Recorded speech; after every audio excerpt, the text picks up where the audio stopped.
one of the open questions is whether or not you all will look to do another reconciliation package mid to end of year next year. Is that on the table?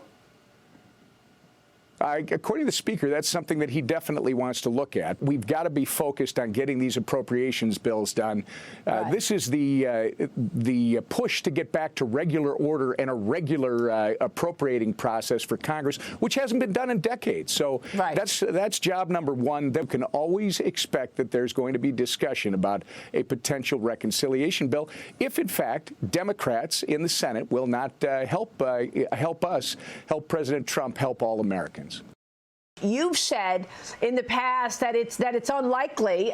You said that you don't see a path to pass a second reconciliation bill, although I heard Mike Johnson mention it the other day. Is that on the cards? I'm not changing my tune that we needed one reconciliation bill to put as many of the president's priorities that we could in, and I fought for that, and we were able to deliver that. And the reason why I fought for that is because you just look at history. There's not been two partisan reconciliation bills ever passed in the same year. And for people to think that we can defy those odds right now, I think is unrealistic. I just don't know how you would get the votes on a second reconciliation bill. Lawmakers weighing a second budget reconciliation bill in the new year as a way to strengthen the party's position ahead of the midterm elections. The House and Senate reportedly discussing a potential centerpiece for another bill using tariff revenues to send direct payments to taxpayers to help offset rising health care costs once the Obamacare subsidies expire next week.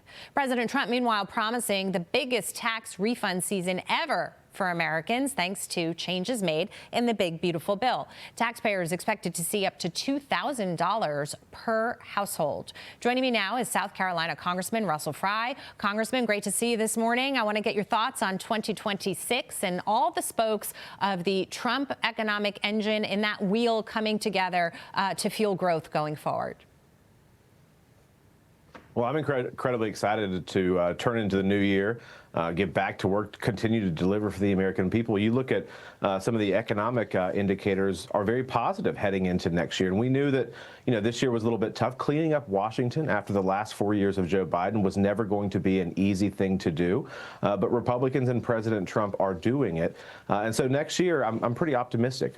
We see some healthy signs in the economy, and that's going to continue on. And so I think as was talked about just a little bit ago, doing our normal, regular order process, getting back to the basics in Congress from a budget perspective is huge. Continuing to support economic policies that make life and businesses easier and more affordable for the American people, that will continue. We'll see whether they do a reconciliation bill part 2.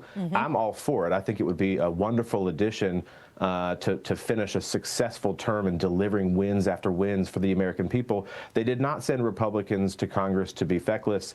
And so if we can do this, let's do it. We owe it to the American people to do our job. But the first bill certainly was the signature piece in this term. Yeah, it really would be tremendous for the American people, and it would be complementary to the big, beautiful law. So we will be looking forward to seeing that. Meantime, the Supreme Court ruling President Trump may not deploy the National Guard to Illinois is a setback in the president's efforts to crack down on crime and ensure enforcement of federal immigration law. Illinois Governor J.B. Pritzker calling the ruling, quote, a big win for Illinois and American democracy. Chicago Mayor Brandon Johnson praising the Supreme Court for, quote, rebuking President Trump's attempts to militarize and demonize our city.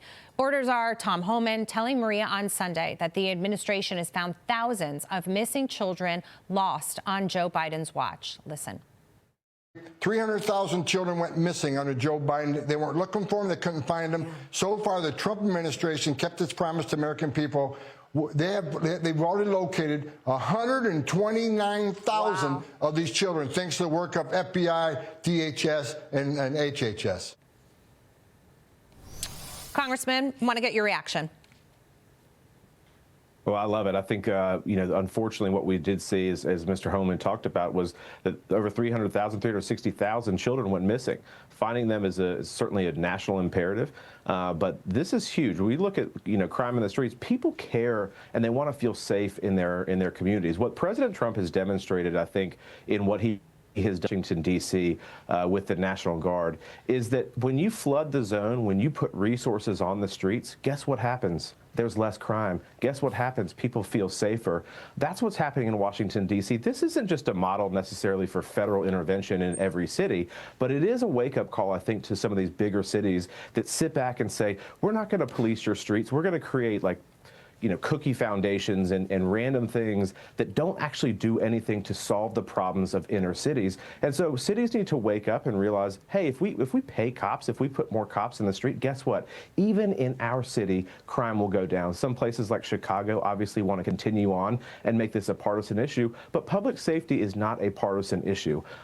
It's something that's near and dear to the heart of every single American, no matter where they live. So yeah. I think the president should continue on and work with states and communities that want that help. And many people in this country voted on crime and public safety, Congressman, when they voted for President Trump. Meanwhile, real quick, I want to get to this because the House passed the Kayla Hamilton Act. Congressman, you introduced this bill. It's meant to close dangerous gaps in the federal government's handling of unaccompanied migrant children to help prevent tragedies like the murder of Kayla Hamilton, a 20-year-old autistic woman from Maryland. She was killed in her own home in 2022 by a Salvadorian national and MS-13 gang member. Tell us more about this, please.